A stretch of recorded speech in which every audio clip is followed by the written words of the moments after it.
भोजन करवाओ। 100 व्यक्तियों को, एक ऐसे व्यक्ति को भोजन करवाओ जो सत्य की राह पर चलता हो। 100 सत्य पर चलने वाले व्यक्तियों को भोजन करवाओ। उसके बराबर एक ऐसे व्यक्ति को भोजन करवाओ जो वेद पाठी ब्राह्मण हो, अर्थात संसार को वेदों की ओर लेके जाता हो, ब्रह्म की ओर लेके जाता हो।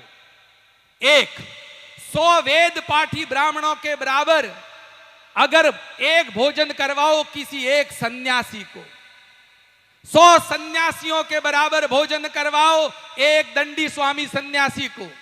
जीरो गिनना आप।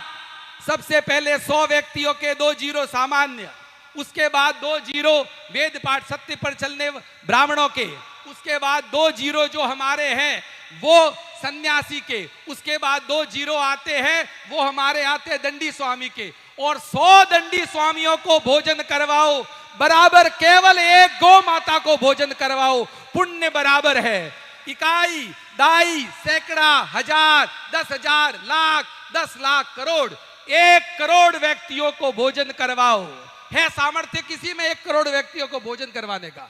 1 करोड़ व्यक्तियों को पाठ पर बिठाकर दक्षिणा देकर भोजन करवाओ बराबर एक गौ माता को प्रेम से दंडवत करके परिक्रमा करके भोजन तुम्हारे पुण्य के कोटे में। क्या शास्त्रों ने क्यों कही होगी?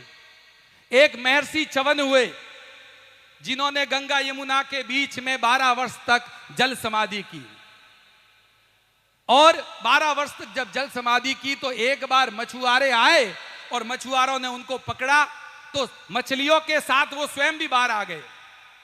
उनको जैसे ही उन्होंने मछलियों को बड़े बड़े मछलियों को तड़पते हुए देखा तो उन्होंने उन मछुआरों से कहा इसमें से एक भी मछली मर गई तो मैं अपने प्राणों की रक्षा नहीं करूंगा। सब कांप गए और मछलियों को वापस समुद्र में डाल दिया।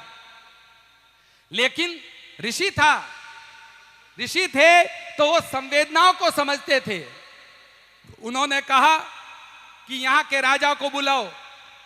वहां राजा आए और राजा को कहा आप इन मछुआरों ने जितनी मेहनत की है, इन्होंने मेहनत की पूरे दिन, इनको इस मछलियों के बराबर और मेरे को निकालने के बराबर, तो मेरे बराबर का मूल्य इनको दे दो।